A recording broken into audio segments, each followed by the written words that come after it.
Sean todos bienvenidos una vez más. Vamos a dar comienzo a esta reunión y vamos a leer juntos, por favor, en el Evangelio de Marcos, en el capítulo 8. Marcos, capítulo 8, versículos del 34 al 37. Marcos, capítulo 8, versículo 34 al 37. Dice así la Escritura: Y llamando a la gente y a sus discípulos les dijo: Si alguno quiere venir en pos de mí, niéguese a sí mismo y tome su cruz y sígame. Porque todo el que quiera salvar su vida, la perderá. Y todo el que pierda su vida por causa de mí y del Evangelio, la salvará. Porque ¿qué aprovechará al hombre si ganare todo el mundo y perdiere su alma? ¿O qué recompensa dará el hombre por su alma? Estas palabras fueron dichas por Jesús en respuesta a una sugerencia de Pedro, el apóstol, para que el Señor no fuese a sufrir la cruz.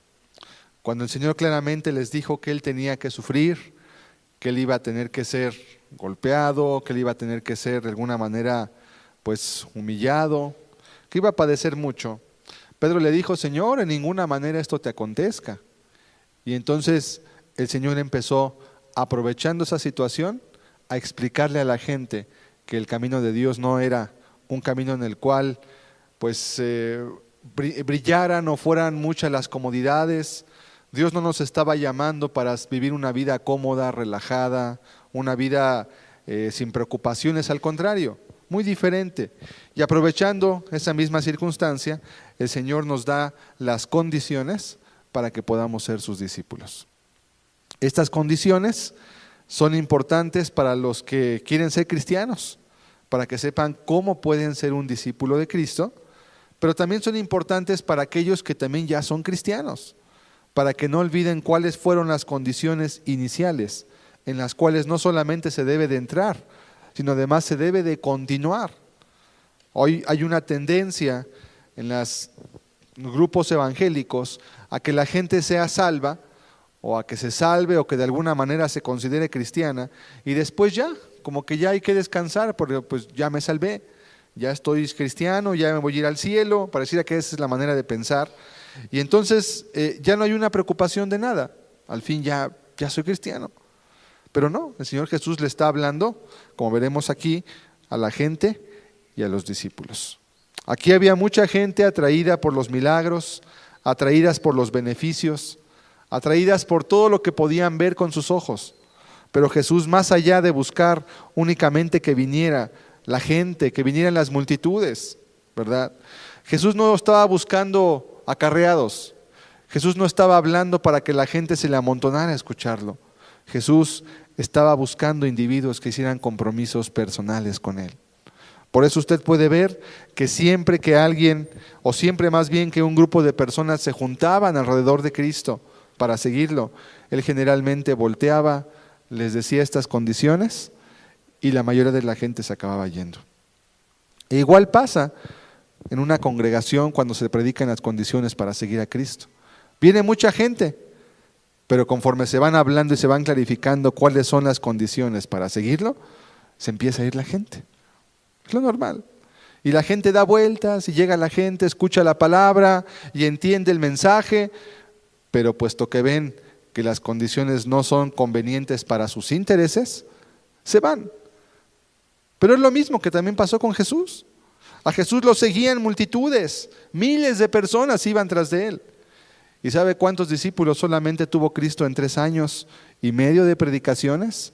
Haciendo milagros, levantando muertos, echando fuera demonios, haciendo muchas cosas que hoy pues mucha gente está buscando, ¿verdad? Y la gente quiere ver, la gente quiere ir donde haya señales, la gente quiere ir donde haya milagros, la gente quiere ir donde vean.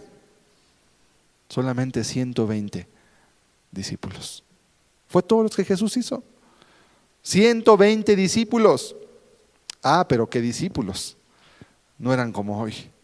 No eran los miles que hoy usted va y llama y ve que hay un anuncio para ver un concierto cristiano en el Estadio Azteca y van ahí 100,000 personas.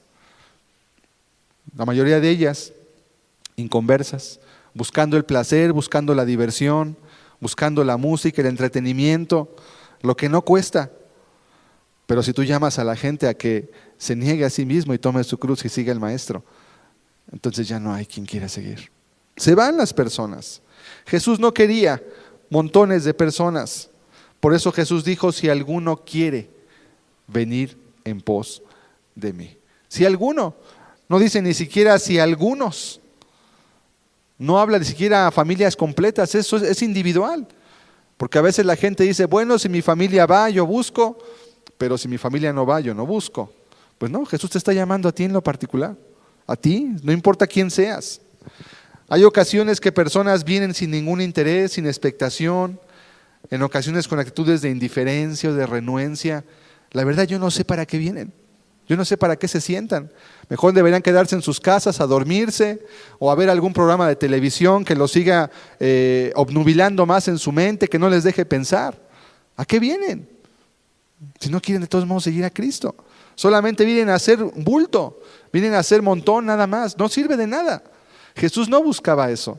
Por eso Él nos da las condiciones, sus condiciones, para que seamos considerados sus discípulos. No son mis condiciones, no son las condiciones de una denominación, no son las condiciones de un grupo o de una religión, son las condiciones de Jesucristo. Y por eso debemos tener mucho interés en lo que estemos entendiendo estos días. Tu meta no debe ser integrarte a un grupo, eso sería un engaño muy grande. Tu meta no debe ser que pertenezcas a cierto grupo, a cierta reunión, a cierto... No, olvídate de eso. Eso sería un engaño espantoso, porque a veces cuando alguna persona llega a entrar a cierto grupo o considera que es parte del grupo, pues ya descansa. No está cumpliendo las condiciones. Jesús no dijo, entra al grupo para que seas mi discípulo. No, Él dijo 3 condiciones muy claras. Que me dejen hacer algo. Si ya me dejan servir, si me dejan hacer alguna cosa, si me dejan participar. Pues no, esas no eran las condiciones, para nada. Si pensabas que eran esas, pues quizá por eso no puedes caminar con Dios. Jesús dijo claramente, niégate, toma tu cruz y síguelo. Nada más, son esas 3. Y fuera de esas 3 no hay otras, porque estas engloban todas las demás que Jesús ha hablado y que Jesús ha dicho. Hermano, debes estar atento a lo que significa esto, porque fue hablado también a los discípulos. Los discípulos también lo escuchaban. En el verso 34, vamos a leerlo nuevamente, a manera de introducirlo. Dice la Escritura, y llamando a la gente y a sus discípulos. Fíjese cómo, aunque ya tenía discípulos, Él les vuelve a llamar también a ellos. O sea, Jesús no decía, bueno, ustedes como ya me siguen, pues ya ustedes ya están aparte. Ustedes ya están exentos porque ustedes ya hace 6 meses ya me siguieron. No, los vuelve a llamar, les recuerda una vez más. No sea que se les fuese a olvidar. No sea que pensasen que porque ya estaban caminando con Cristo en ese momento, ellos ya no tenían que cumplir estas condiciones. No, son condiciones en las cuales se vive. No son condiciones para una vez. Llamando a la gente y a sus discípulos. Les recuerda las condiciones iniciales, diciéndoles, no te olvides que hay esto para que puedas llegar hasta el fin. Y hoy vamos a ver la primera de esas condiciones. Hoy vamos a entender qué significa negarte a ti mismo. Si tú quieres ser discípulo de Cristo, si tú anhelas caminar con Dios, pon mucha atención, porque esto es lo que el Señor Jesús pide a todos aquellos que quieren buscarlo y quieren caminar con Él. Vamos a pedirle a Dios que nos ayude, que nos enseñe hoy con su palabra. Señor, te damos gracias por la oportunidad de abrir la palabra, Señor, y de poder ser instruidos por ti, mi Dios. Padre, ayúdanos en esta mañana a entender cuáles son tus condiciones para que podamos ser llamados tus discípulos en verdad y en justicia. Ayúdanos a comprender para que podamos contrastarlo con las condiciones falsas, superficiales, Señor, y mentirosas que hoy en día se están dando en muchos lugares en donde pretenden llamarse de tu nombre, pero que no están predicando, Señor, la palabra tuya. Padre, ayúdanos hoy para que cualquiera que quiera caminar contigo pueda hoy entender qué es lo que tú pides. Y aún para que aquellos, Señor, que están caminando también puedan ratificar y examinar nuevamente si esas condiciones se están cumpliendo. Padre, en el nombre de Jesús, háblanos hoy, por favor. Amén. Amén. En el verso 34, quiero comenzar recordando este punto solamente, porque es un punto que estaremos tocando. Dice, y llamando a la gente y a sus discípulos les dijo, si alguno quiere venir en pos de mí. Es muy curioso cómo Cristo llama a la gente y también a sus discípulos y les dice, si alguno quiere venir. Yo me imagino que en la mente de los discípulos quizás estaban las preguntas, bueno, Señor, pues es que yo ya estoy siguiéndote, ¿cómo que si alguno quiere venir? Yo ya voy, yo ya estoy allí, ¿sí? Pero la verdad es que el Señor está ratificando las condiciones para que la persona pudiera continuar siguiéndola.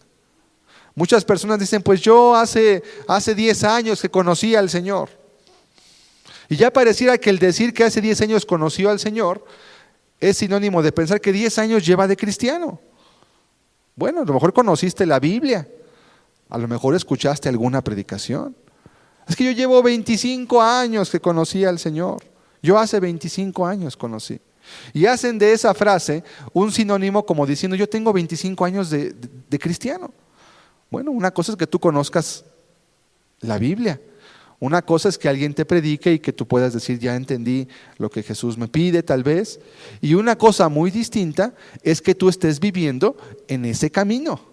Entonces, a lo mejor conociste al Señor, pero como dice la Escritura, el Señor no te conoció a ti, porque nunca le seguiste. ¿Sí? Tal vez tú conociste la palabra, tal vez tú entendiste algunas cosas del Evangelio, tal vez tú comprendiste algunas verdades y te impactaron en tu corazón y dijiste, quiero cambiar. Pero quién sabe si has estado caminando. Yo no sé si tú has perseverado en este camino. O a lo mejor has sido intermitente y a veces sí y a veces no, y como que querías y luego otra vez no querías, e ibas bajando como las ondas del mar. No lo sé. Por eso el Señor les dice, ahí también estaba Pedro, ahí estaba Juan, ahí estaba Jacobo, ahí estaban los 2 Judas, ahí estaba todos los discípulos, ahí estaba Mateo, todos. Y a ellos también les dijo, si alguno quiere venir en pos de mí. O sea que esta palabra tanto va dirigida a los que ya son cristianos, a los que ya están caminando con Dios, pero también a aquellos que quieren caminar con Dios y quieren saber qué es lo que el Señor pide de ellos. Si alguno quiere. ¿Podemos entender esas palabras? No es obligatorio. Si quieres. Y si no quieres, pues no, sigue tu vida. No hay problema, nada más recuérdate que un día va a haber que comparecer ante Dios. Nada más acuérdate de eso. Y le vas a entregar cuentas, pero Dios no te forza. Dios no te obliga, Él te da la bendición del libre albedrío. Pero si alguno quiere, si alguno tiene una decisión voluntaria, individual, de querer caminar con Cristo, entonces Él te va a dejar claramente establecidas cuáles son sus condiciones para que tú puedas ser llamado su discípulo. Muy importante, no son las condiciones del pastor, no son las condiciones que puso tal movimiento, porque la gente a veces pareciera que quisiera buscar el lugar donde más se acomoda, como si esto fuera un buffet, ¿verdad? Es que dicen, es que las religiones dividen, y sí es cierto, las religiones dividen, Dios une a la gente. Los hombres crean las religiones basándose supuestamente en la Biblia, pero las hacen para satisfacer sus propios deseos egoístas. Yo hago mi religión donde yo puedo hacer lo que yo quiero. Yo hago mis reglas donde yo puedo vivir como a mí me pega la gana y aparte decir que soy cristiano, y los que quieran seguir conmigo, júntense conmigo. Y entonces las personas van buscando hasta que se acomodan, hasta que encuentran un lugar donde se sienten bien, no por seguir a Dios, sino porque están bien, o sea, egoístamente se sienten bien, quieren sentirse bien. A veces la gente, a veces me han dicho, Oiga, yo creo que no estuvo Dios en la reunión. Le digo, ¿y por qué cree usted que no estuvo Dios? Dice, porque yo no me sentí bien. Digo, ¿y quién le ha dicho a usted que Dios está para que usted se sienta bien? ¿Usted piensa que Dios es como una aspirina que viene para que usted se sienta bien? Digo, no, Dios viene para hacerle ver sus pecados, para que realmente pueda estar bien en realidad. Pero usted no está bien porque usted está demostrando que viene a este lugar egoístamente a buscar que lo apapachen, a que le soben su forma de vivir, a que lo hagan sentirse bien independientemente de lo que usted esté haciendo. Le digo, no, discúlpeme, Dios no está aquí para que usted se sienta bien. De hecho, si Dios está y usted está viviendo mal, generalmente se va a sentir muy mal. Y qué bueno, porque eso le va a ayudar a que después pueda estar bien realmente con Dios. Hay muchos conceptos equivocados, muchos conceptos incorrectos. Si alguno quiere venir, dijo, entonces sí, niéguese a sí mismo, tome su cruz y sígame. ¿Qué significa negarse? La palabra negarse tiene varias acepciones. Una acepción es abstenerse. ¿Qué es abstenerse? Es cuando alguien decide voluntariamente dejar de hacer algo. Por ejemplo, cuando usted ayuna, si es que alguna vez ha ayunado, usted se abstiene de comer. Tiene comida en su casa, puede comer, no está enfermo, pero decide usted voluntariamente, pudiendo hacerlo, usted se abstiene de comer. Bueno, puede dar muchas razones, ¿verdad? Alguien se abstiene. Eso es una acepción de la palabra negarse.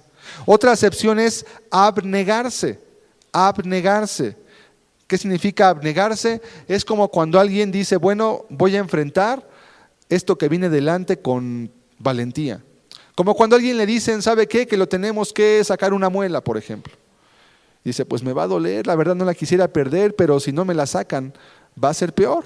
Me va a dar una infección y ya no sirve la muela. ¿Y usted qué hace? Pues no le queda opción. Se toma una resolución de abnegarse. Está bien, voy a soportar lo que viene porque sé que es por mi bien. No me va a gustar. O una operación o cualquier otra cuestión que implique una aflicción, un dolor. Usted toma la decisión de abnegarse. Es otra definición de privarse. De negarse, perdón. Otra acepción es privarse. ¿Qué es privarse? Es cuando alguien voluntariamente decide no hacer uso de algo que le beneficia. Generalmente se usa así esa palabra. Me estoy privando de ciertas cosas.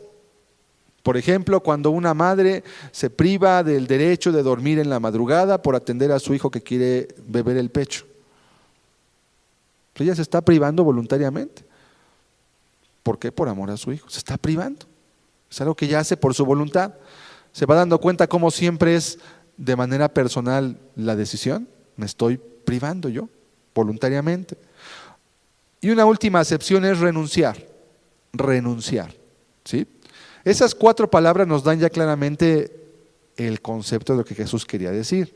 En cuanto a la palabra, renunciar. ¿Qué es renunciar? Es dejar voluntariamente algo, como cuando alguien renuncia a un trabajo.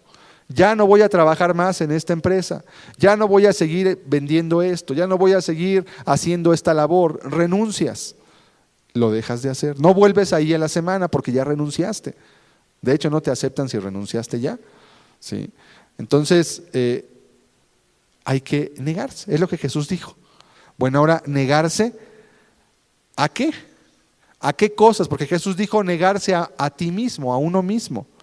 ¿Cómo traducimos esas palabras en nuestra vida normal? Es decir, ¿cómo entendemos esta petición de Jesús, esta condición de Jesús a nosotros en lo normal? Vamos a ver varios aspectos de qué cosas hay que negarse. En primer lugar, hay que negarse o apartarse de la iniquidad o el pecado, si quieres llamarlo. Vamos a ver 2 de Timoteo capítulo 2. Aquí viene esta palabra, iniquidad. Pero el fundamento de Dios está firme, teniendo este sello. Conoce el Señor a los que son suyos, y apártese de iniquidad todo aquel que invoca el nombre de Cristo. ¿Quiénes invocan el nombre de Cristo? Pues aquellos que le conocen y los que quieren caminar con Él. Hay también mucha gente que lo invoca, ¿verdad? Pero a veces lo hacen como una costumbre nada más, no porque tengan algún interés en absolutamente nada de Dios. Hay que apartarse de la iniquidad. Iniquidad quiere decir pecado. Iniquidad quiere decir alguien que vive sin ley o cuya ley es el mismo. Lo que yo quiero hacer, esa es la ley. Si yo digo que esto se hace, está bien, se hace porque yo lo quiero hacer. Si yo digo que no se hace, no se hace porque yo no lo quiero hacer. No me importa qué diga Dios, no me importa a veces ni qué diga la sociedad, yo voy a ser mi propio Dios. Bueno, apartarse de iniquidad quiere decir abandonar tus pecados.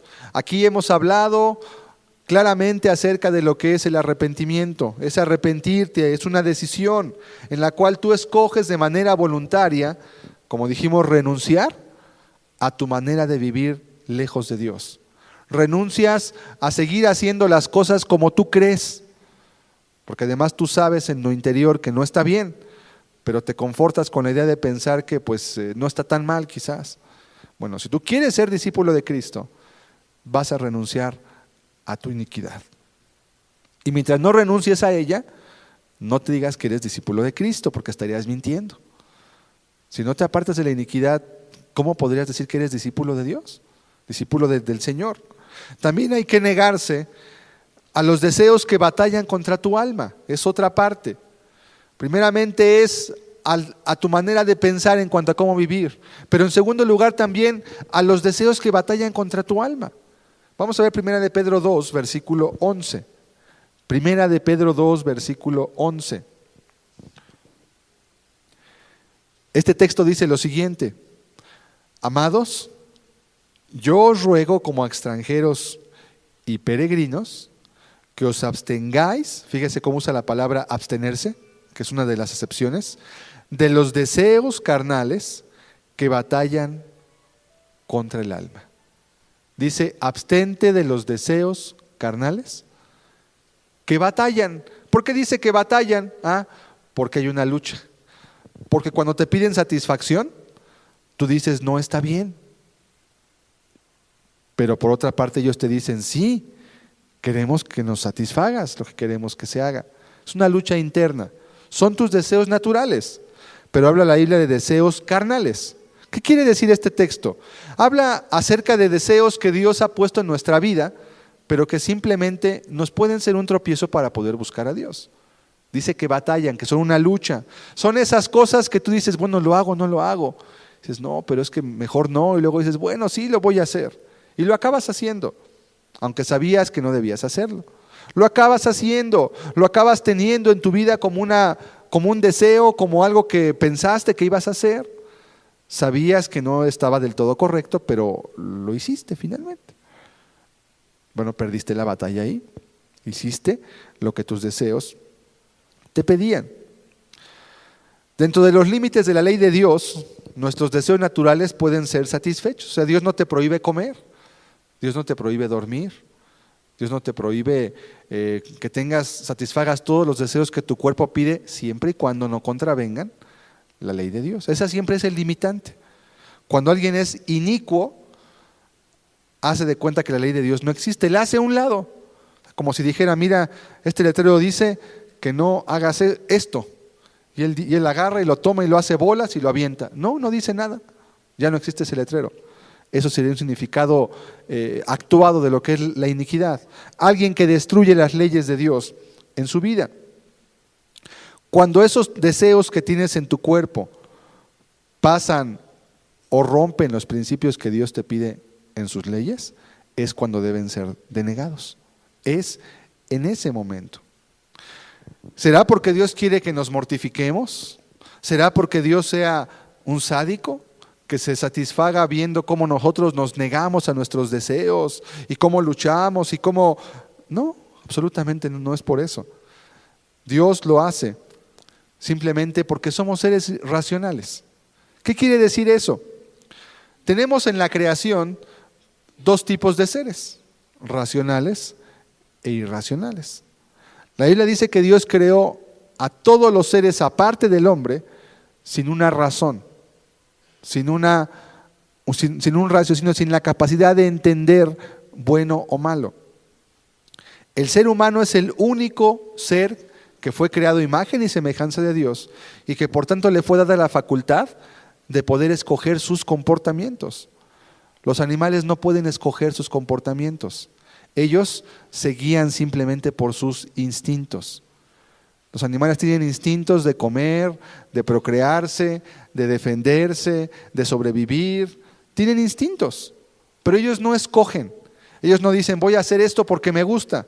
Ellos no dicen, voy a hacer aquello porque tengo ganas de hacerlo. No, tienen simplemente deseos internos que regulan su organismo biológico, que les llevan a hacer cosas. Por esa causa no se puede culpar a los animales de delitos, por ejemplo. No puedes culpar por ejemplo, a un perro porque mordió a alguien. Se culpa a quién, al dueño, siempre, ¿verdad?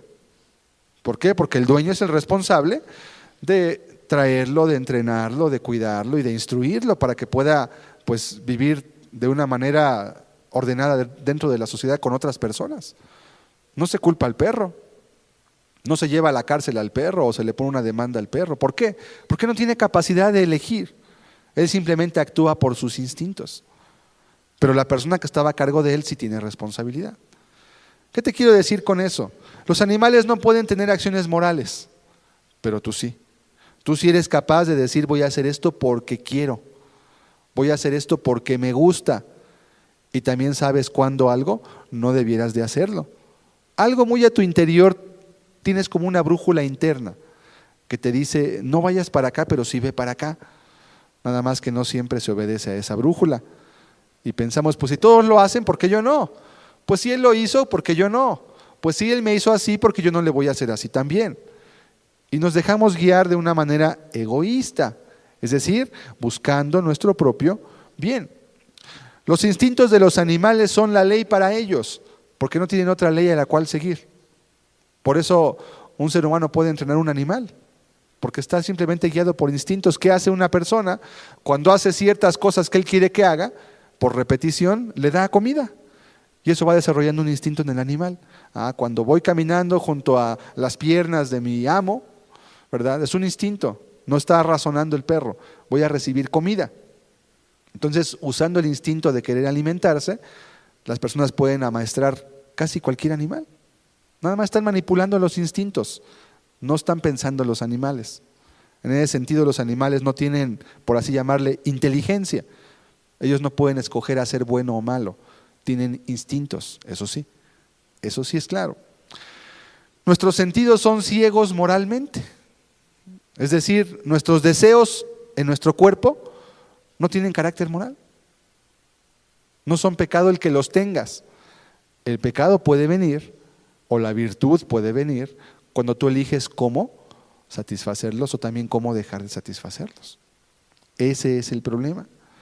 Para proporcionarnos una regla apropiada de conducta, Dios nos dio inteligencia y conciencia. Por eso nuestros apetitos no pueden ser la regla de cómo debemos de vivir. No pueden ser la regla, porque si nos dejáramos guiar por nuestros apetitos, no seríamos diferentes en nada de los perros o de cualquier otro animal. Ellos se guían por sus apetitos nada más. Es todo lo que les importa. No hay ninguna otra consideración. Y además, nuestros sentidos no están en armonía con nuestra conciencia. Es decir, a veces nuestros deseos nos piden indulgencia, nos piden ser satisfechos, cuando nuestra conciencia y nuestra razón nos lo prohíben terminantemente. Es muy importante que entendamos eso. Un perro, por ejemplo, cuando tiene ganas de hacer necesidades fisiológicas, en donde esté, simplemente se satisface su deseo. ¿Por qué? Y nadie lo ve mal, ¿verdad? Pues es un animal. Él no puede pensar. Pero si tú vas en la calle y tienes ganas tienes que satisfacer alguna necesidad fisiológica urgente en tu cuerpo, tú te esperas hasta que busques el lugar indicado. ¿Por qué? Porque tienes razón, porque son reglas. Si tú tienes hambre, no puedes meterte a una tienda y sin dinero agarrar la comida y comértela, porque sabes que no puedes tomar lo que no es tuyo. Si un perro tiene hambre, va a un lugar donde venden pollos y se levanta y se lleva uno y se va, cuando pueda. Sí, pues sí, te descuidaste, no piensan que el perro es malo, ¿verdad? ¿Qué piensan? No cuidaste tu puesto. Si el animal tiene hambre, va a buscar comer, es natural. Somos muy diferentes de los animales. Lamentablemente, cuando elegimos hacer la palabra de Dios a un lado, esa brecha entre Dios y los animales se va haciendo más pequeña, porque decidimos dejar de usar nuestra razón conforme a la palabra de Dios. Y entonces la utilizamos de una manera incorrecta. Cuando alguien se entrega a sus deseos de una manera que no tenga normas ni criterios, sin duda va a perder el camino en su vida. Y no solo se va a dañar a sí mismo, también va a dañar a muchas personas, va a destruir a muchos. ¿Cuántas razones, por ejemplo, traen, cuántos pecados se practican simplemente porque alguien decidió satisfacer sus deseos sin importarle lo que era correcto o adecuado? Muchísimas. Es la norma de la vida del hombre cuando está lejos de Dios. ¿Ok? Los deseos no son malos, repito. Tenemos deseos de comer, de dormir, de descansar, de tener comodidad, tenemos deseos sexuales, tenemos deseos de sobrevivir. Ninguno de esos deseos es malo en sí mismo. El problema viene cuando tú decides utilizarlos sin importarte a quién afectes y sin importar lo que Dios te dice. El egoísmo es el inmoderado y excesivo amor por tu propia persona, que te hace atender desmedidamente tu propio interés sin cuidarte de los demás. Eso es el egoísmo. Cuando alguien está viendo por su propio bienestar, sin importar si daña, perjudica o ofende a otras personas. Eso es egoísmo. O sea, Dios no te pide que te metas a un convento. Dios no te dice que te metas a un monasterio donde vas a dormir en camas duras de madera, donde vas a ayunar 5 veces por semana y vas a tener que mendigar la comida. Dios no te pide eso. Puedes vivir una vida normal, siempre y cuando sigas las reglas que el Señor te ha dejado. En Romanos 8:6 dice la Escritura: porque el ocuparse de la carne es muerte, pero el ocuparse del Espíritu es vida y paz. Son dos cosas. El ocuparse de la carne, dice la Escritura, es muerte. ¿Qué quiere decir ocuparte de la carne? Quiere decir dedicar tu vida a satisfacer sus deseos. Y si usted se pone a pensar, ¿qué es lo que la gente busca siempre en la sociedad? Busca un trabajo que le dé ingresos para vivir cómodamente, un trabajo que le dé para vivir cuando sea anciano, busca alguna circunstancia, un golpe de suerte a veces, que le haga ganar mucho dinero para después no preocuparse de trabajar. Es casi lo que la gente está buscando siempre. Algo que le permita vivir una vida cómoda, donde no se esté preocupando, donde se pueda dedicar a viajar, se pueda dedicar a comer, a comprar cosas y no preocuparse de nada. Es lo que el ser humano está buscando. Los trabajos van orientados hacia eso. La gente quiere buscar el trabajo que donde gane más. No le importa si va a vender cervezas o cigarros o a veces droga. Y si le importa es porque tiene temor de las consecuencias, no porque le importe la gente. Lo que le importa es ver dónde va a tener más. Ocuparte de la carne produce muerte. ¿En qué sentido? Que nunca vas a estar satisfecho. Siempre va a haber en tu vida un vacío muy grande. Siempre te vas a sentir insatisfecho. Y aunque tengas las cosas que la vida te podía dar, te vas a dar cuenta que cuando las tengas, pues tampoco vas a ser feliz. A eso se refiere el texto. Pero el ocuparse del Espíritu es vida y es paz. ¿Qué es ocuparte del Espíritu? ¿Pasarte todo el día orando? ¿Todo el día leyendo la Biblia y no hacer nada? No. Quiere decir ocupar tu vida de tal manera que las cosas espirituales que la Biblia te habla tengan preeminencia en tu corazón. Sí, vas a trabajar, pero vas a buscar cómo puedes beneficiar a otros. Vas a buscar hacer lo que es justo en tus tratos. Vas a buscar de qué manera tener, incluso si puedes escoger, un trabajo que sea útil para otras personas, en lo posible. Buscando beneficiar a otros antes que a ti mismo. Son elementos que Dios nos da. Una persona cristiana, aunque sea cristiana, sigue teniendo deseos. Es decir, el que alguien se convierte en cristiano, el que alguien cumple las condiciones de Jesús, no lo hace que ya no tenga deseos. No, sigue siendo un ser humano igual que tú. Tiene los mismos deseos, porque no son malos en sí mismos, repito, nada más que el cristiano, al ser obediente a Dios, canaliza esos deseos por el conducto adecuado. Ahorita estaré abundando más en ello. Tenemos deseos de conversar, por ejemplo. Todos tenemos deseos de tener compañía con alguien, de platicar. Eso no es malo, ¿verdad? Dios nos hizo con la capacidad de comunicarnos a través del habla, del lenguaje. Y es muy satisfactorio tener con quién platicar. Es muy satisfactorio. Bueno, no es malo. Si lo usas de manera sabia, puedes bendecir a mucha gente cuando hables. Pero si usas esa capacidad de una manera egoísta, entonces puedes dañar. En el estudio anterior hablamos acerca de quién subirá al monte de Jehová y veíamos que era el que no admitió reproche alguno contra su vecino, el que no calumnia con su lengua, y explicamos en amplitud. Y ese es un ejemplo. Tú tienes un deseo, no es malo, pero si no le das el cauce correcto, se pervierte. A través de hablar puedes educar, puedes instruir, puedes aconsejar, puedes predicar, puedes hacer 1000 cosas, puedes advertir a otros. Pero si lo usas mal, hasta te metes en problemas tú solo. Entonces, ¿qué te pide entonces Dios? Niégate a eso. Sí, conversa, pero conversa lo que es útil, conversa lo que es adecuado, habla aquello que edifique, habla aquello que beneficie a otros, no aquello que los perjudique, no, lo que sea útil. También tenemos deseos de ser aceptados por los demás. Es otro deseo natural. Los seres humanos siempre buscamos en donde nos acepten. Siempre, desde que somos niños, desde que un bebé tiene días de nacido, está inconscientemente buscando quien lo acepte, quien lo abrigue, quien lo acoja. Y ese deseo permanece el resto de nuestra vida. Todos deseamos que alguien nos acepte. No nos gusta estar solos. Eso no es pecado, es natural, es normal. Pero si ese deseo de aceptación te lleva a hacer cosas que son contrarias para ser aceptado, entonces se vuelven un pecado. Solamente por ser aceptado haces lo que te piden, haces lo que te dicen, aunque sabes que está mal, aunque no te guste a veces, eres un esclavo de ese deseo. Y con tal de que te acepten, haces lo que te piden. A veces porque no buscas la aceptación de Dios, buscas que te acepten los demás. Y sabes que lo que te están pidiendo no es correcto. Tenemos un deseo natural de indignación. Es algo natural. Cuando alguien hace algo violento en contra de nosotros, no nos va a dar gusto, no nos vamos a sentir bien, nos vamos a sentir indignados.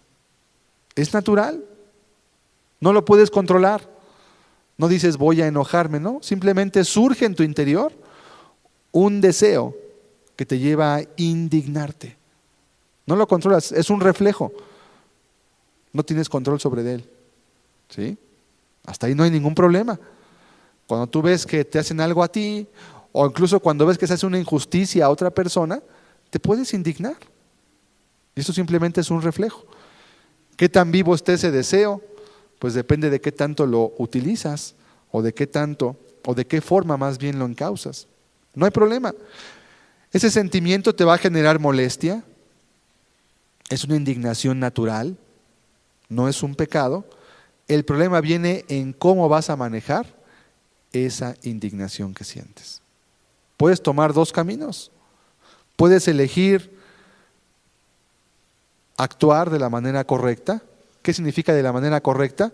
Dándole el cauce adecuado a tu enojo, dándole el cauce adecuado a tu indignación.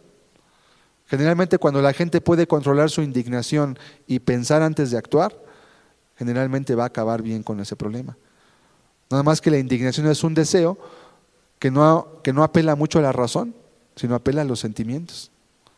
Cuando no piensas y empiezas a hablar o actuar en lugar de pensar, es entonces cuando vienen los problemas.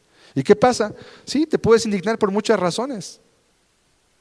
Puedes escoger patear a la persona, insultarla, puedes escoger decirle 20,000 cosas. Puedes escoger decirle, ¿sabes qué? Te voy a hacer igual, y si tú me hiciste una cosa, yo te voy a hacer el doble, el triple, el cuádruple. Ahí es donde vino el pecado. ¿Por qué? Porque pensaste en ti. Tu primer pensamiento fue yo. No puedo dejar eso porque me están afectando a mí. Y entonces viene el pecado. Hasta antes de cómo elegiste actuar, no hay pecado. No hay pecado. No hay nada absolutamente. Pero cuando tú eliges dejar que tus deseos te controlen, vas a empezar a gritar, vas a insultar, vas a golpear, te vas a amargar, vas a ejercer violencia. Ahí viene el problema entonces. Ese es el problema. ¿Qué te dice entonces Jesús? Niégate a ti mismo. Sí, es cierto. A nadie le da gusto que le hagan algo en su contra, pero no es la manera correcta de actuar. Niégate a ti mismo. Es una decisión voluntaria que tú tomas. ¿Cómo vas a actuar? Es un deseo natural. En Eclesiastés 7, versículo 9, vamos a ver dos textos para ejemplificar cómo la Biblia ve y qué consecuencias tiene cuando este deseo no se controla. Dice: no te apresures en tu espíritu a enojarte, porque el enojo reposa en el seno de los necios.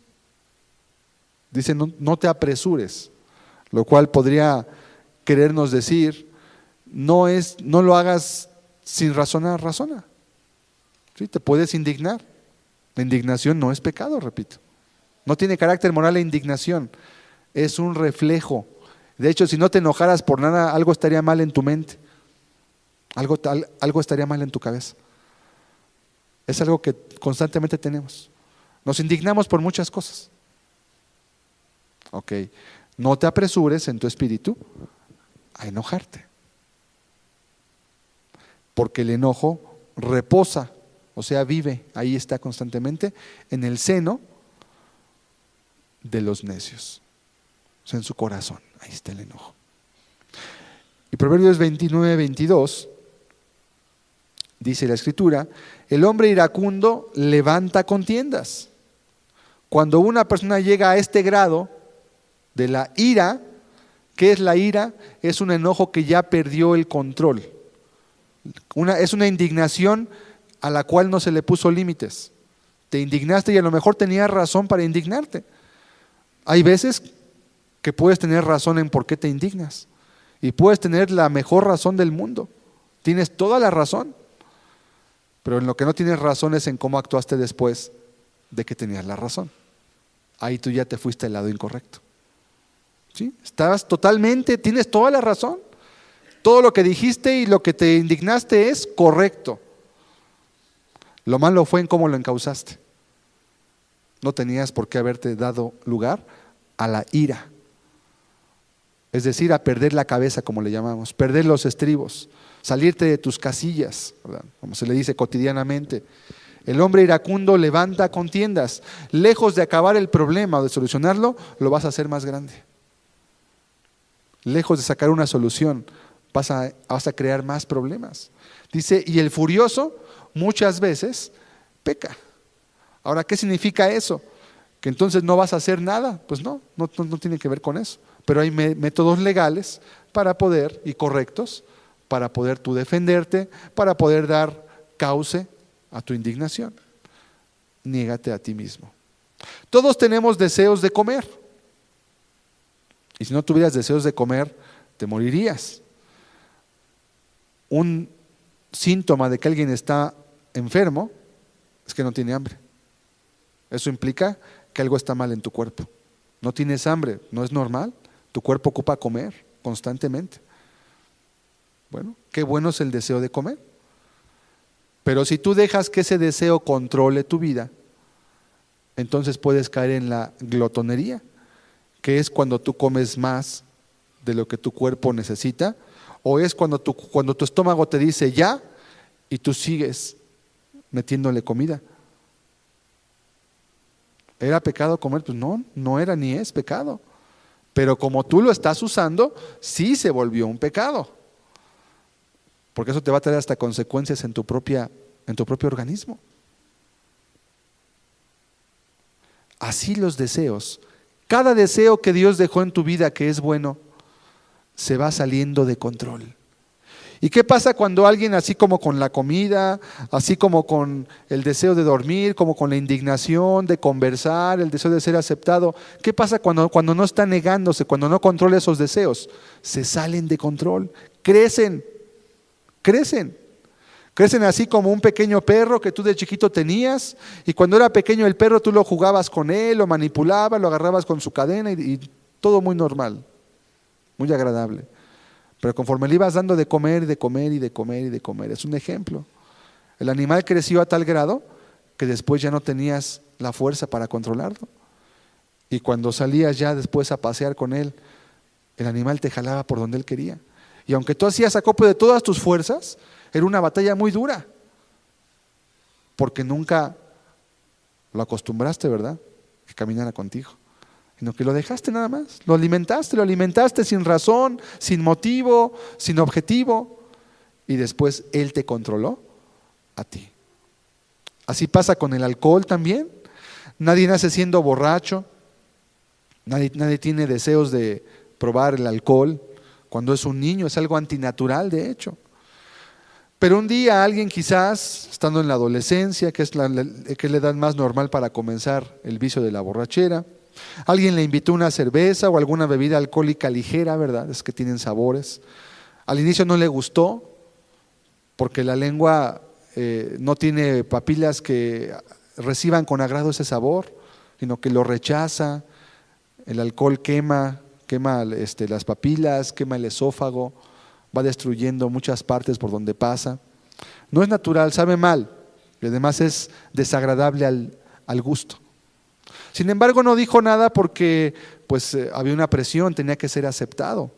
Y si él no convivía de esa manera con los demás, no iba a ser aceptado. Entonces, por el deseo de ser aceptado, accedió a una práctica que él de inicio rechazaba, no quería, no le gustó, pero se aguantó. Vemos cómo aquí él se está negando a un deseo para satisfacer otro. La verdad no le gusta, pero lo sigue haciendo. Al cabo del tiempo empieza a tomarle un gusto, porque se desarrolla ese gusto. Se desarrolla. Después de mucho tiempo de estarlo haciendo, la persona ya como que lo acepta. Después comenzó un poco más, ya quizás no fue cerveza, tal vez empezó a hacer licor, tal vez empezó a hacer brandis o whiskies o todo ese tipo de bebidas que se hacen destiladas del alcohol. Y llega la primera resaca en su vida, ¿verdad? O cruda, como le llamamos. Afecta a su trabajo, afecta a su cuerpo, afecta a su relación en su casa, en su matrimonio. Y como nunca le puso un límite, creció, hasta que se volvió un alcohólico. Él no era así. Muchas personas dicen, es que yo cuando me casé con mi esposo o con mi esposa, no probaba una gota de alcohol. Y por eso me casé con él. No sé qué pasó, dice. Pasó que ese deseo, después, porque ese además ni siquiera es un deseo. Nadie naturalmente desea tomar alcohol. Ese ni siquiera es un deseo. Esto es lo que se llama en la Biblia un apetito artificial. Es un deseo que tú desarrollaste. Tú lo creaste, no existía en tu cuerpo, pero tú lo creaste. ¿Por qué? Porque la sociedad decía que había que tomar alcohol. ¿Y cuántas consecuencias trae? El cigarro igualmente es lo mismo, ¿verdad? Es lo mismo, y casi cualquier vicio es el mismo camino. Entonces los deseos crecen hasta que se vuelven sin control. Y ya de seguro, al yo estar explicando eso, tú ya estás pensando, ¿qué deseos hay en tu vida que están fuera de control? ¿Qué deseos tú no puedes decir no? ¿A qué cosas cuando llegan a tu vida tú simplemente no tienes poder para decirles no, sino que las acabas satisfaciendo? ¿Qué deseos están en tu vida? Proverbios 25-28. Cuando una persona llega a este grado, dice la Escritura, como ciudad derribada y sin muro, es el hombre cuyo espíritu no tiene rienda. Es un texto que tocamos cuando hablamos acerca de las fechas navideñas, en las cuales se presta mucho las épocas y las quehaceres de la sociedad para caer en esto. Como ciudad derribada y sin muro, para que entiendas, como tu casa sin puertas y ventanas. ¿Qué le pasaría a tu casa sin puertas y ventanas? Y tú acá, pues no vas a encontrar nada en poco tiempo. Vas a perder todo. Esa es la idea. Una persona cuyo espíritu no tiene rienda sobre sus deseos va a perder todo. Va a perder su familia, va a perder su matrimonio, va a perder su vida, va a perder su salud y por último va a perder su alma también eternamente. Pero entonces, ¿por qué Dios nos dejó deseos? Porque son naturales. Pero también te dio la capacidad de poderlos controlar. Que no quieras utilizarla es otra cosa. Pero está ahí la capacidad. Jesús respondió, Juan 8:34, a unos judíos que le hablaban: de cierto os digo que todo aquel que hace pecado, esclavo, es del pecado. Es una verdad que debes grabarte bien para que entiendas por qué Jesús te pide que te niegues. Pero ¿por qué me tengo que negar? Porque te hace daño. Pero si me gusta mucho, no. Te gusta mucho porque tú ya desarrollaste el deseo. Ya se hizo algo que es insano, que es dañino, que es destructivo, que es pernicioso para tu vida. Cuando tú llegas a ese grado, te vuelves esclavo del pecado. Esclavo. El esclavo no tiene capacidad de dominio sobre su vida. Si el amo del esclavo le dice, vas para allá, el esclavo tiene que ir, no tiene opción. Si le dice, te quedas aquí, se queda allí, no tiene opción. Si el amo dice, haces este trabajo, lo hace, no tiene opción. Porque su voluntad está vendida a aquel que es su amo. Eso igual pasa con tus deseos. Los deseos sexuales son igualmente lo mismo, ¿verdad? Dios creó deseos sexuales en tu cuerpo, allí están desde que tienes uso de razón, desde que naces tienes un sexo, eres hombre o eres mujer, y va a haber deseos sexuales en tu cuerpo. Eso no es pecado, es algo natural, es normal. El problema viene en cuanto a cómo decides utilizarlos. Dios dejó los límites en su palabra para que los deseos sexuales se utilicen únicamente dentro del vínculo matrimonial. Dijo Dios, estos deseos no son malos, y lejos de ser malos son muy buenos y son muy útiles cuando se usan como se deben. Cuando no se usan como se deben, producen muerte. Muerte. Por eso este libro se le ha llamado el manual del fabricante. Porque aquí dice cómo debes de usar tu vida. Tienes muchas capacidades en tu vida. Pero si no actúas conforme a un manual, te vas a equivocar. Porque lo vas a usar mal. Y lo vas a echar a perder más rápido o hasta te puedes dañar a ti mismo. Y los deseos sexuales en la Biblia son comparados como el fuego. O sea, son muy delicados, son muy útiles. ¿El fuego qué útil es? El fuego sirve para calentar agua para bañarte, sirve para cocinar, sirve para purificar cosas, sirve para fundir los metales. Es extremadamente útil el fuego cuando lo usas bien. Pero si lo usas mal, prepárate a sufrir quemaduras graves que te van a marcar por el resto de tu vida y que en grados extremos hasta pueden quitarte la vida o te pueden dejar lisiado para siempre. No en balde la Biblia compara los deseos sexuales como el fuego. ¿Qué pasa si una joven de 14 años decide utilizar sus deseos sexuales para satisfacerlos ignorando los criterios que Dios le da? Va a sufrir las consecuencias gravemente.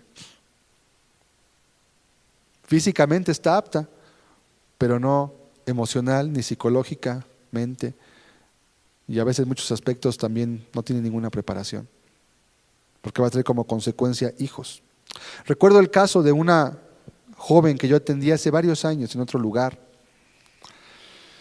en otro estado de hecho, y esta mujer llegó a la congregación aproximadamente de 21 años o 22 y llevaba 2 niños.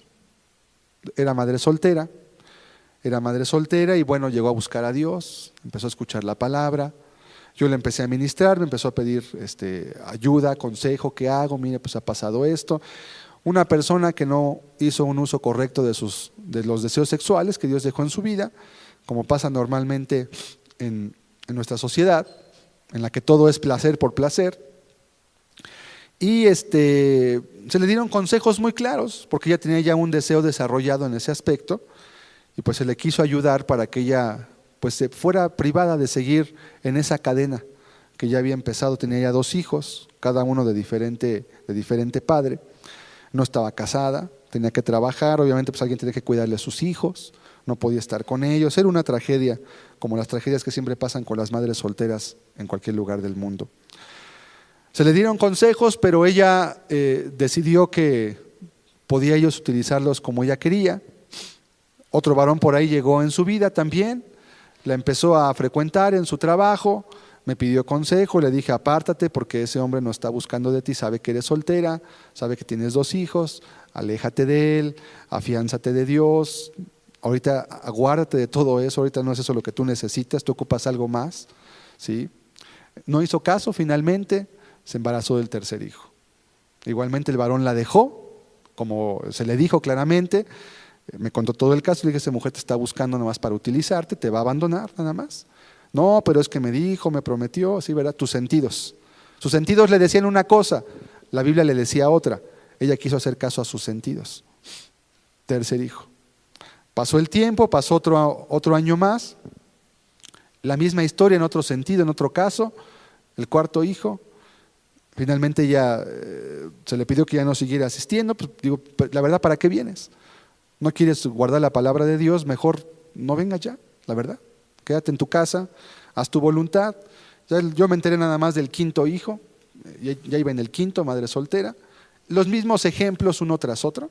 Ya no sé qué más pasó con su vida, le perdí la pista. Pero esa fue la triste historia de su vida. Porque fue una persona que decidió seguir, a pesar de conocer la palabra de Dios, seguir utilizando sus deseos y no quiso negarse a sí misma.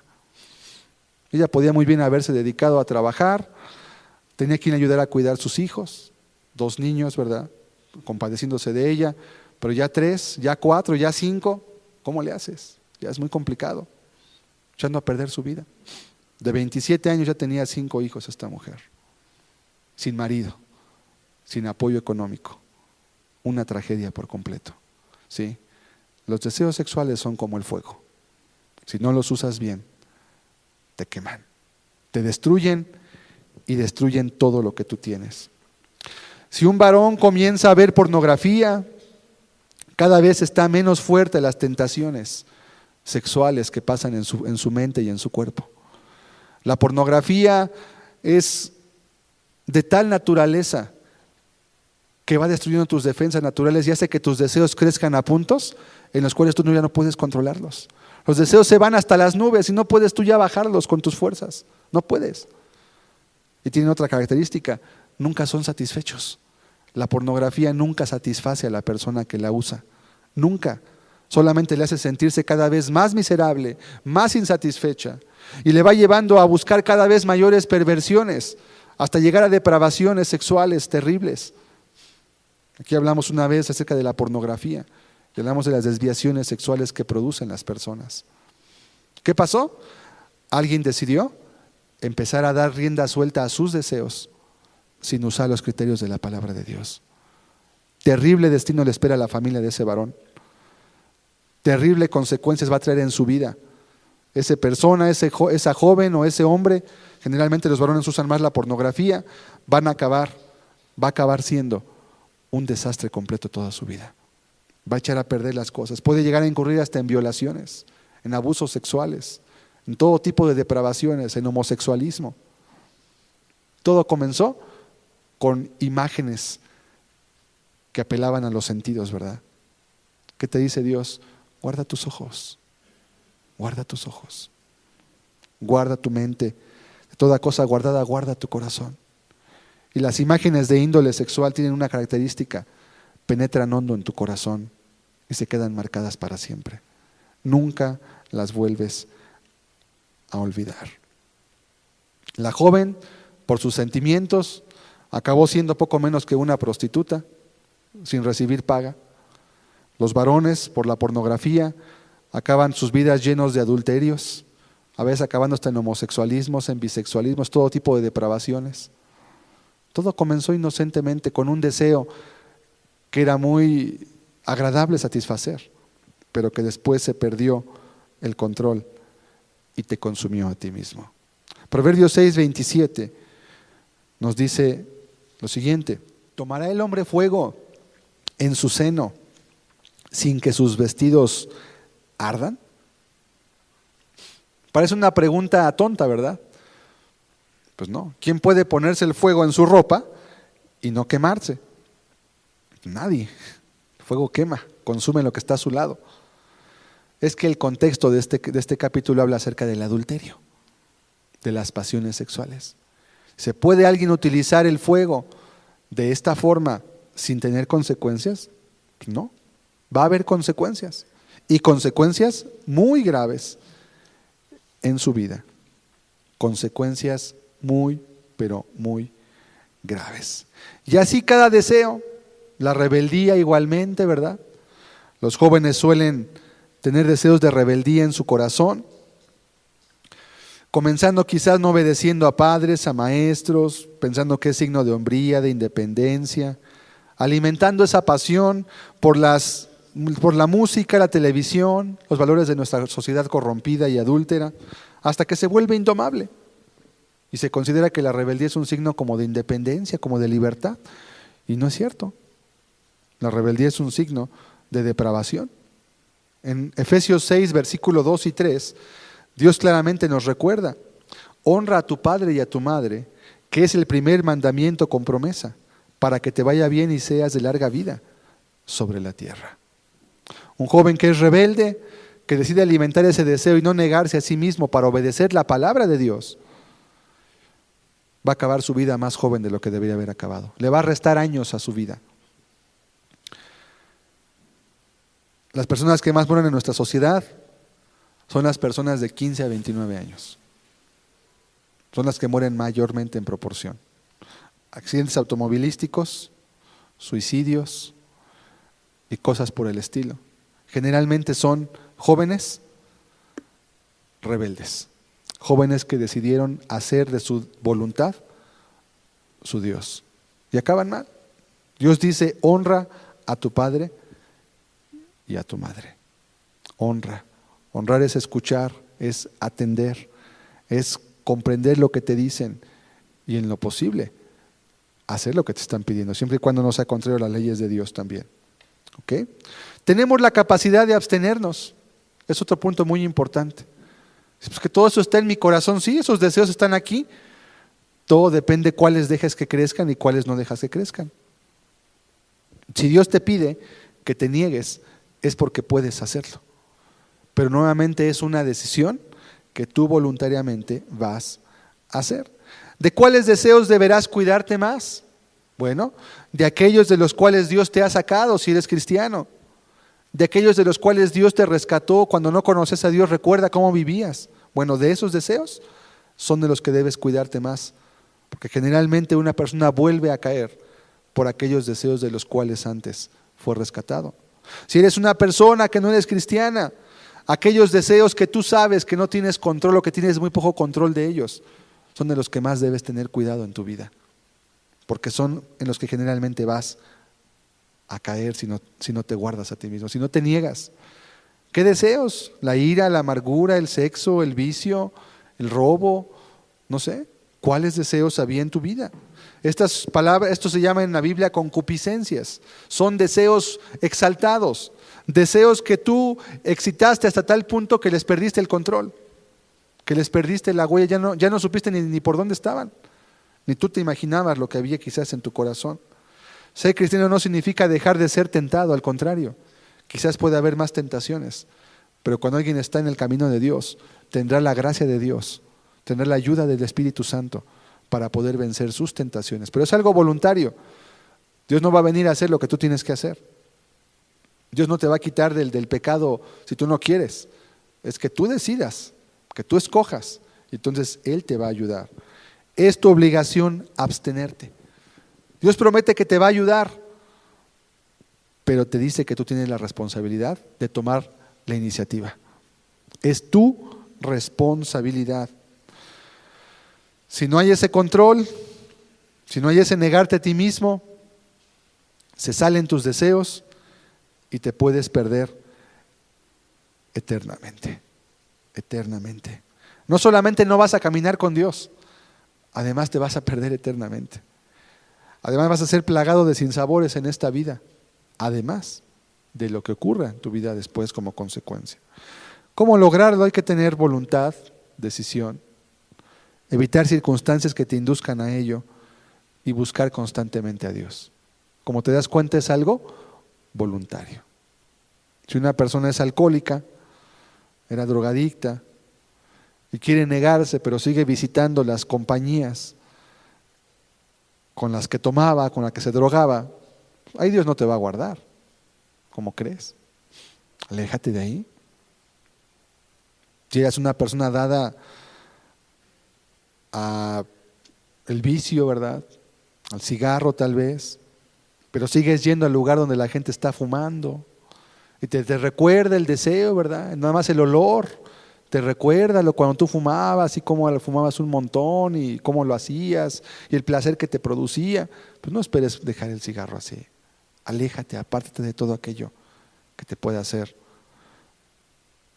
un tropiezo. Es una voluntad, es una decisión. Dice Tito capítulo 2, versículo 11 y 12. La carta dirigida a Tito. Porque la gracia de Dios se ha manifestado para salvación a todos los hombres, enseñándonos que, renunciando a la impiedad y a los deseos mundanos, vivamos en este siglo sobria, justa y piadosamente. Dice este texto en el verso 12, enseñándonos que renunciando a la impiedad. Dios te enseña que tú debes de renunciar a la impiedad. La gracia de Dios cuando llega a tu vida te muestra eso.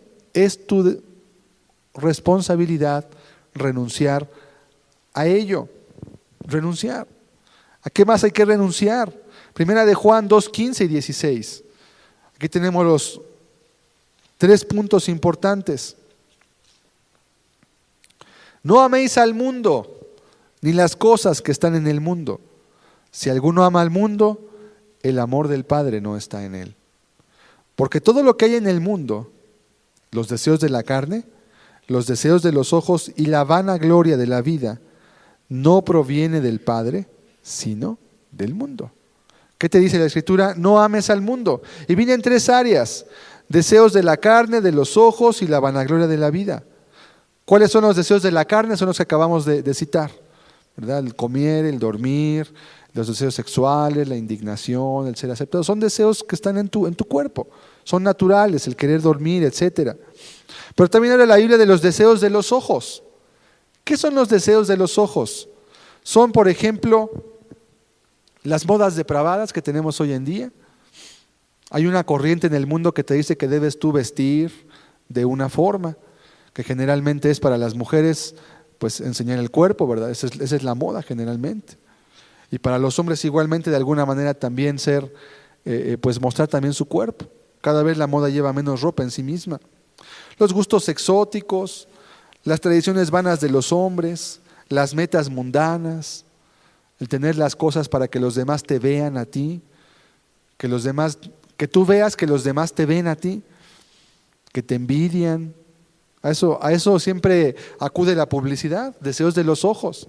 Estimulan por los ojos a la gente para que compren o para que no compren, para que hagan una cosa o para que hagan otra cosa. Y siempre están manipulando. Bueno, Dios te dice, niégate a eso. Que tu meta no sea vivir como te dice la sociedad que debes de vivir. Que tu meta sea vivir como Dios te pide en su palabra. Que tu meta sea agradarlo a Él. Que tu meta sea estar cumpliendo los parámetros que la Biblia te pide. Porque Dios no te va a pedir ninguna cosa injusta. ¿Cuántas cosas venden en el mundo? ¿Y quién las puede comprar? Pues los ricos o los millonarios, que después de que las compran no las tienen, pues tampoco son felices. ¿Qué te dice Dios? Niégate a eso. No vivas de esa forma. ¿Qué es la vanagloria de la vida? Dice la Escritura. La vanagloria de la vida. Las metas mundanas que tienes en tu vida, ¿verdad? Mis metas son tener esto, hacer aquello, tener lo otro. Ser la envidia de los demás, vanagloriarte, la fama, ser famoso, tener poder en este mundo. Fama, poder, vanagloria. La palabra vanagloria quiere decir una gloria hueca, que no tiene sentido. Ya tienes todo eso ¿y qué? Ya te vas a morir y vas a dejar todo. Y no te vas a llevar absolutamente nada. Vanagloria de la vida. También a eso tienes que negarte si quieres ser discípulo de Cristo. ¿Sabes por qué muchas personas no creyeron en Cristo? Porque pensaban que iban a ver un rey en un palacio, con ejércitos, con poder, con gloria, con fama. Y no, Jesús no venía de esa manera. Él venía a proclamar una libertad en el corazón del hombre, que es donde el ser humano nunca puede ser libre si Dios no lo ayuda. ¿De qué sirve que tengas poder, que tengas fama, que los demás te envidien, si en tu interior vives una vida miserable, si no eres feliz, si nunca estás satisfecho con nada, si los seres que más amas no te aman, no te corresponden, hasta te aborrecen quizás? ¿De qué sirve? Pues no sirve de nada, es vana la gloria. Por eso dice la vanagloria de la vida. Y aún negarse implica dejar a veces cosas que no son pecado, pero que pueden estorbar tu caminar o tu búsqueda de Dios. A veces convivencia con familiares. No es un pecado que convivas con tu familia, pero si el convivir te va a hacer que te apartes de Dios, o tu familia te va a empujar y tú no tienes principios todavía para decir y pararte firme, pues es mejor alejarte. ¿Alguna amistad legítima? No es pecado que tengas amigos, pero a lo mejor tu mejor amigo, cuando tú eliges buscar a Dios, él no quiere buscar a Dios y tú sí. Y tú sabes que si vas a platicar con él, pues él no va a querer hablar de las cosas de Dios. Y eso te va a jalar a ti hacia donde estabas antes. Te va a tender a hacer retroceder. ¿Quieres ser discípulo de Cristo?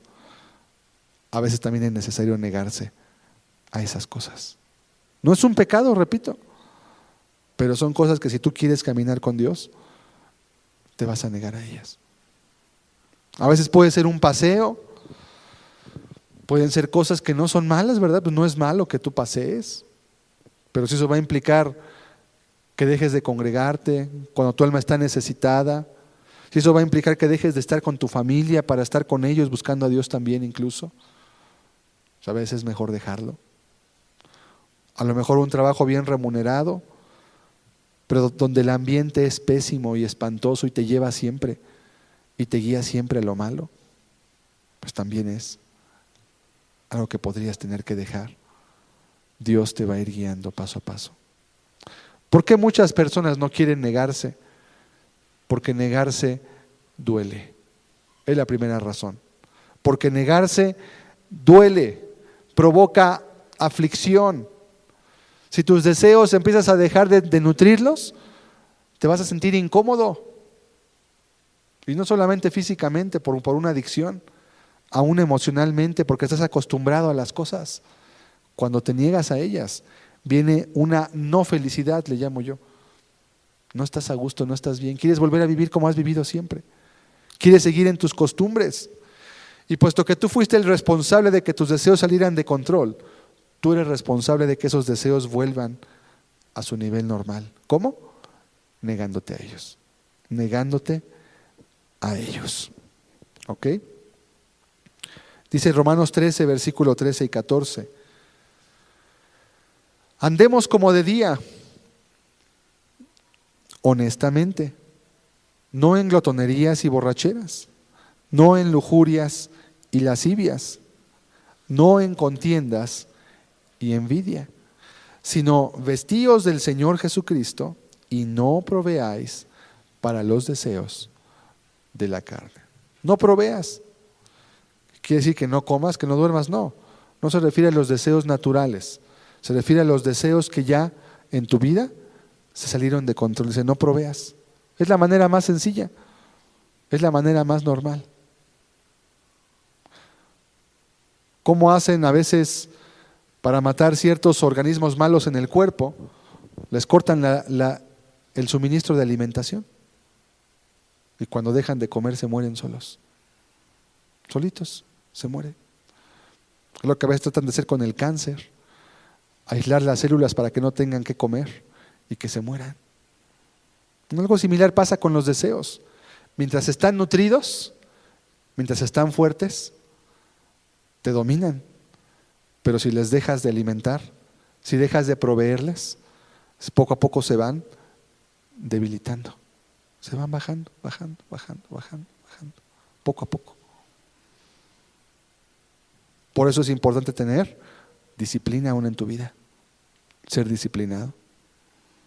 Tener una regla en tu corazón, en tu vida, en los deseos que te eran difíciles controlar. Es importante. Y disciplinarse yo sé que requiere un esfuerzo. Aspectos de tu vida. Cuando una persona es indisciplinada, no tiene ninguna esperanza de poder combatir contra sus deseos. Lo van a terminar dominando siempre, siempre, siempre. Y por último quiero terminar diciendo que toda la gente siempre se está negando a cosas. Si tú dices que está muy difícil, pues hay mucha gente que se niega, es más, tú mismo te has negado a cosas por metas personales y egoístas. Hay gente que quiere ser rica y se niega a muchas cosas para poder ser ricos. No gastan, no ayudan, a veces ni para ellos mismos gastan. Trabajan horas extras, excedentes, destruyen sus cuerpos, su salud para poder ganar más dinero, se privan de viajes o descansos que debieran tener, o no guardan a veces ni el día de reposo por sus afanes. Se están negando, pero es por galardones terrenales. ¿Y se están negando o no se están negando? Pues claro, se están negando. Están sufriendo porque tienen una meta y con tal de alcanzar su meta, no les importa padecer. Bueno, esa gente se está negando. Claro que se puede. Gente que quiere ser famosa en el medio artístico, se niegan a estudiar a veces, se niegan a dormir, tienen desvelos, tienen que ensayar, se niegan a pasear, se niegan en muchas cosas, en privaciones, a veces tienen hasta que dejar la familia para triunfar en el medio artístico. Se están negando a sí mismos para una cosa que es vana, que no sacia, que no es útil. Los grandes deportistas siempre se están privando de cosas para poder mantenerse en la cúspide, para poder ser siempre de los primeros del mundo. Y en cuanto dejan de negarse, automáticamente caen de sus puestos. ¿Sí? Hay gente que se está negando por muchas cosas, nada más que no es por el Evangelio ni es por Cristo. Están queriendo salvar su vida y lamentablemente, como dijo el Señor, la van a perder. Están buscando tener una vida asegurada, ganando dinero en esta vida. Los grandes deportistas se privan de desvelos, por ejemplo. No pueden desvelarse porque baja su rendimiento. Se privan de comer ciertas comidas que les hagan subir de peso o que saquen de control sus metabolismos. Se privan de fiestas, de amistades que les hagan daño. Se privan a veces de relaciones sentimentales. A veces no se casan o no tienen relaciones con nadie para mantener sus cuerpos en óptimo estado físico. A veces se privan hasta de sus familias por triunfar. Qué triste sería que uno de esos llegara al día del juicio y dijera, pues yo me negué a todo lo que yo pude por lo que yo creí que valía la pena. Y tú que conociste la palabra de Dios, y tú que Dios te prometía la vida eterna, no te negaste ni la mitad de lo que yo me negué para lo que era verdadero. Pero creo yo que eso puede llegar a ocurrir y seguramente ocurrirá. Si quieres ganar un título académico en esta vida, también tienes que negarte mucho. Tienes que negarte por realizar tareas, exámenes, meses de estudio, estarte quemando las pestañas leyendo libros, repasando, a lo mejor hasta trabajar para pagar colegiatura, sacrificar tu cuerpo, tu familia. Son muchos sacrificios para que al final tengas una hojita que diga que terminaste tus estudios, para que a veces ni los ejerzas, pero tienes la satisfacción, saqué mi título, me esforcé, luché. Y te negaste, ¿sí? Tú estás demostrando que sí te puedes negar. Entonces lo que Dios te pide, pues no es nada extraño, es algo perfectamente natural. El ser humano está acostumbrado a negarse a sí mismo cuando quiere conseguir cosas. Lo que Dios te pide ahora es, canaliza eso para que me sirvas, para que seas mi discípulo, para que puedas caminar conmigo, solamente por ello. Si no es así, puedes llegar a perder tu alma. Leamos otra vez Lucas 14, 25 al 27, y aquí terminamos. Dice la Escritura, grandes multitudes iban con él. Fíjese las multitudes.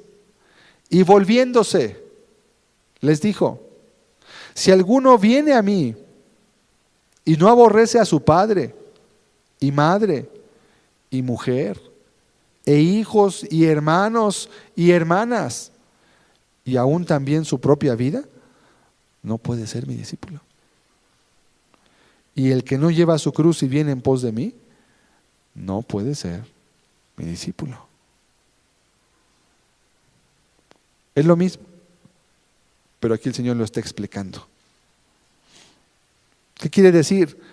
¿Que tienes que aborrecer a tus padres? No. Quiere decir que en comparación con el amor y la devoción que tengas a Dios, tu amor y devoción hacia tus familiares pareciera como si fuera aborrecimiento. Jesús constantemente utilizaba esta forma de enseñar para hacer resaltar un punto muy grande. Como cuando Jesús decía, si vosotros siendo malos sabéis dar buenas dádivas a vuestros hijos. No quiere decir que el padre sea malo porque le da una dádiva a su hijo, una comida, ¿no? Dice, comparativamente a Dios, tú eres malo. Comparativamente a Dios que es bueno, dice, ¿cuánto más Dios no te va a dar el Espíritu si se lo pides? Es una comparación para resaltar en grande manera un aspecto. Bueno, el texto quiere decir que si no estás dispuesto a negarte a tus sentimientos, a tus deseos, a tus metas cuando son vanas y carnales y superfluas, para seguir a Cristo, tú no puedes ser su discípulo. Podrás llegar a ser discípulo del pastor, de la iglesia, de la denominación. Podrás ser miembro, tener credencial y servir y hacer muchas cosas, pero nunca vas a poder ser discípulo de Cristo. Nunca. Porque no estuviste dispuesto a negarte a ti mismo. Es lo que te dice el Señor. ¿Y por qué lo pide Cristo? Porque es perfectamente posible. Porque tú puedes hacerlo. Está a tu alcance. Pero tú vas a tomar la decisión o no. Hay gente que dice, pues a mí no me interesa ser deportista, pues no me esfuerzo para eso. Pero sí quiero ganar un título, o sí quiero aprender muy bien un oficio, o sí quiero aprender muy bien X cosa. Y tienen que negarse. Tienen que negarse. Las grandes gimnastas que ganaron medallas y que siguen ganando medallas, pues sus padres virtualmente las sacrifican desde que son niñas. Y tienen que pasar entrenando 4, 5, 6, 7 horas al día. Desde que tienen 5 años, 6 años de edad. Y se privan de sus compañías. Ya no pueden verlas. Para que sus hijas un día ganen, o sus hijos, un título como un gimnasta, ¿no? Una medalla de oro. Y a veces ni ganan nada. Y sacrifican todo. Porque solamente pocos ganan. Y muchos no van a ganar nada. Se van a quedar en la carrera y van a dejarse todo hacia atrás. ¿Por qué cosas o metas tú te estás negando o te has negado? Por algo te tienes que haber negado. A lo mejor vives negándote a muchas cosas. ¿Sí? Tú decides no hacer ciertas cosas porque te conviene a ti. Ok, Dios te dice, ahora niégate a todo esto para que puedas caminar conmigo. Esa es la primera condición para ser discípulo de Cristo. Cerremos nuestros ojos, por favor.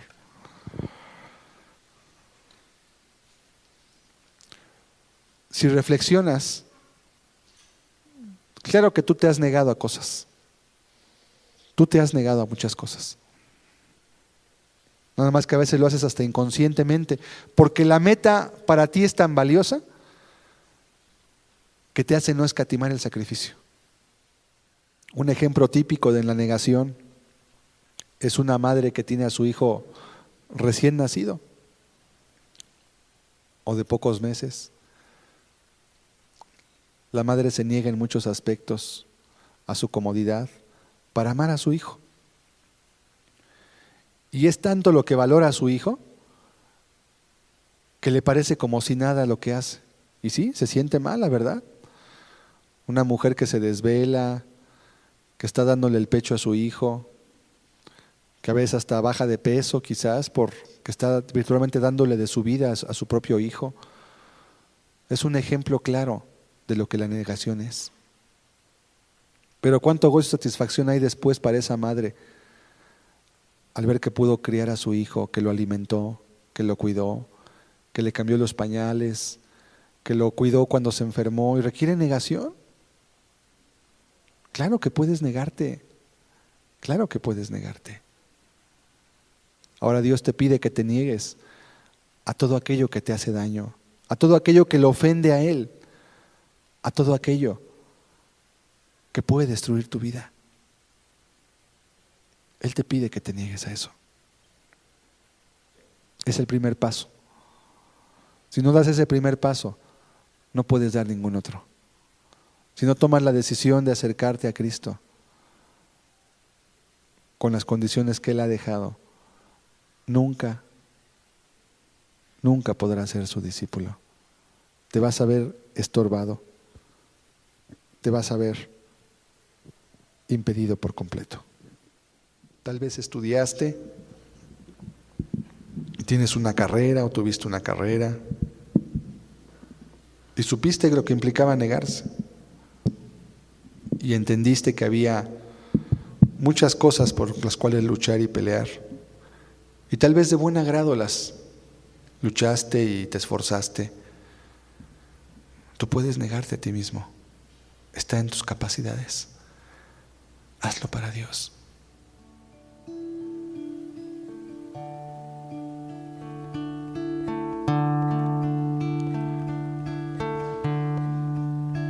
Son las condiciones que Cristo pone. No son mis condiciones. No son mis ideas tampoco.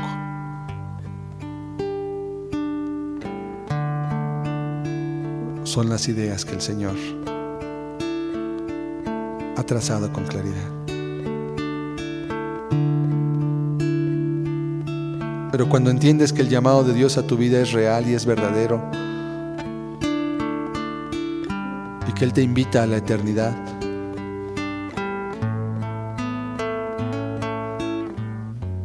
es más, cuando entiendes todo lo que Cristo ya ha hecho,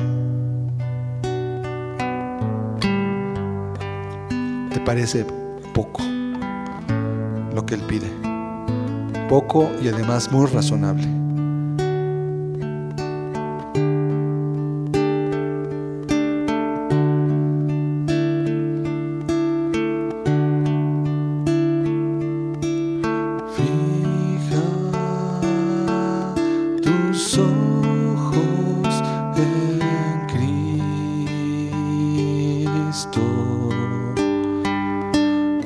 Lleno de gracia y de amor, y lo terrenal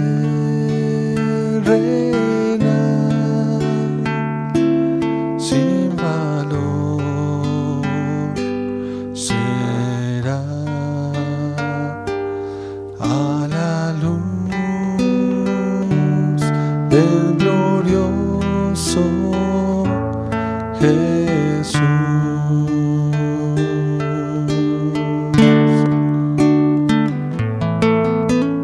Fija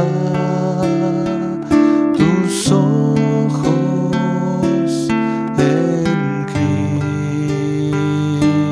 Cristo, tan lleno de gracia y de amor,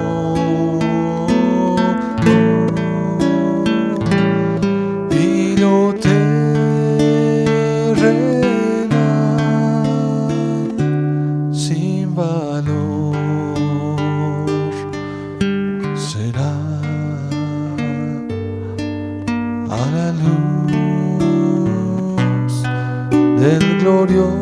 Señor.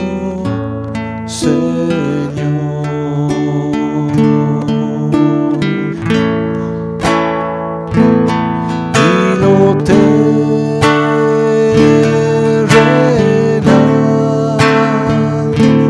sin valor será a la luz del glorioso Jesús.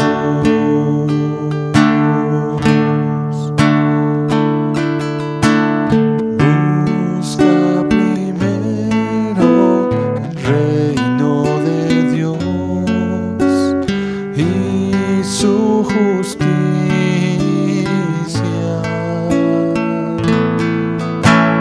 Todas las cosas se te añadirán. Aleluya, aleluya.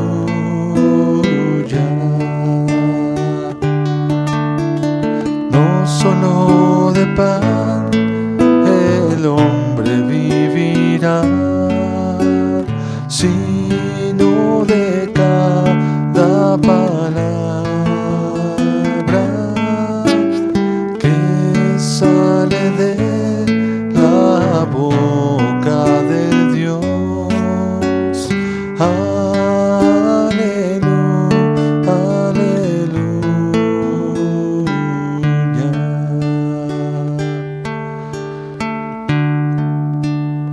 Porque tú nos hablas con claridad, Señor, de aquellas cosas que nos son requeridas para poder ser llamados tus discípulos. No nos engañas ni nos das una esperanza falsa, sino que con sencillez, pero con honestidad, nos muestras, y tu palabra nos deja ver la razón de tus palabras, Señor, que tus peticiones son todas justas y son aún de grande bendición para el hombre, Señor, que las tome en su vida como su regla de conducta. Gracias, Señor, por mostrarnos la importancia de negarnos a nosotros mismos. En el nombre de Jesús, Señor, gracias.